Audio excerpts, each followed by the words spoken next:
dhowaan ayay ahayd markii nin Soomaali ah oo ka shaqaysta tagaasida caanka ah ee Black Cab-ka loo yaqaano ee ka howlgala London uu gaadhigiisii ka dhex helay lacag dhan 50,000 oo euro oo dadkii lahaa ay ku dhex iloobeen gaadhiga markii ay ka degayeen.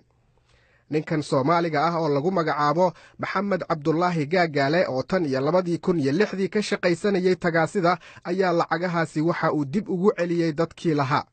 Maxamed Gaagaale oo aan la kulmay ayaa iiga sheekeeyay dhacdadan dhif iyo naadir ka ah oo dad badan soo jiidatay. waxaan ka soo qaaday hotel yiraahdo Taj Hotel waxay ahaayeen nin iyo xaaskiisa oo Hindi ah waxay u socdeen magaalada dhexdeeda xagaab isbedel bay sameeyeen kabacdina waxay go'aan gaareen inay iga degaan oo ku degaan wadda la yiraahdo Regent Street.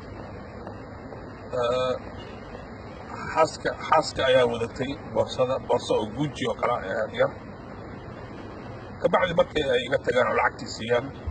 baa waxaan aaday hotel kale oo mataqaanaa meesha u dhow. markaan hotelkii galay baa ninkii waxa ii wacay mataqaanaa maxaa la dhahaa dhowr maankii baa ii wacay ninka hotelka albaabka joogaa ii wacay markaas buu yidhi gacanta buu ii taagoo kaale buu dhahay. markaas baan arkay boorsada markaas baan arkay shaqan qaaday waxaan la tegay East London baan la aaday markaas waayo markaan boorsada aan furayo arkayo mataqaanaa lacag ku jirtay waxaan furay markaan shaqadii kala dejiyey aan furaan bal fiir bal wax ku jiro markaas waayo markaan arkay adiga 3 baac iyo 10 kun ku jiraan iyo passport iyo lacag kale euro iyo frantii hoos uga jiray waxaas ku jiray. marka waan xasuustay ay yihiin bas ayaga ugu dambeeyay marka dadka qaaday horta lacagta si fiican uma wadato laakiin marka qiyaas aan ilaa 50,000 baan ilaahay laakiin ninka oo nin waraysto journal iga qoray article iga qoray baa wuxuu yiri anaa waco waxay dhahaan lacagtu isku dalda 50,000 oo euro bay ahayd xaaskiga waxa uu sheegay waxaan dhahay maanta kala xumadaas ay haysato mataqaanaa dad baasan qiimaha lacag noocaas oo kale uga tago marka waan u celinayaa marka aad baa aydan ugu faraxday halkii baan mataqaanaa nalka oo taxiga galsaday kabacdi aan waxaan u laabtay hotelka aan ka soo qaaday. dad badan baa banaanka joogay hotelada kuwa ka shaqeeyay iyo kuwa dharcada booliis iyo xaafad joogay markii ay weydiiyeen oo dhahan inta u socotaan waxaan dhahay dad baa boorso uga tegay baawarkayga mataqaanaa baan u soo celiyay marka shock bay ka qaadeen maysan filin ba mataqaanaa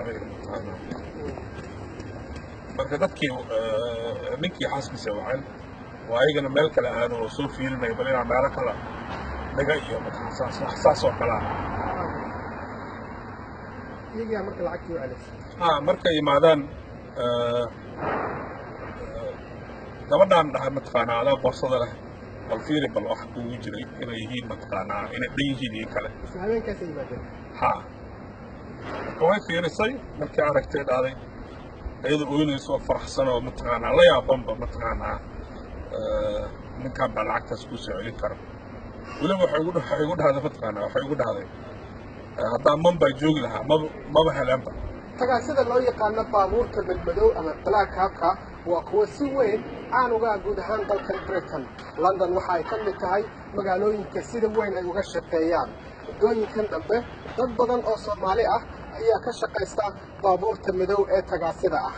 Maxamed Gaagaale waxa uu ii sheegay in abaalmarin uu ka helay dadkii uu dib ugu celiyay lacagtooda isla markaana lacagahaasi uu ku kaalmeeyay qoysaskii dhibaatada xoogga badani ay ka soo gaadhay weerarkii bahalnimo ee ka dhacay Muqdisho 14 Oktoobar. way siiyeen abaalmarin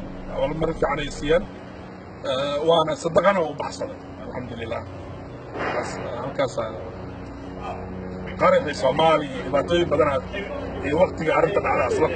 sheekada Maxamed ayaa lagu baahiyay qaar ka mid ah jaraa'idka sida gaarka uga hadla gaadiidka dadweynaha waxa uu astaan u yahay in darawaliin badan ay daacad u yihiin shaqadooda iyadoo ay u dheer tahay inuu yahay qof Soomaali ah oo muslim ah oo aaminsan in laga dhowrsado xaaraanta. Ridwaan Xaaji Cabdi Wali VOA London.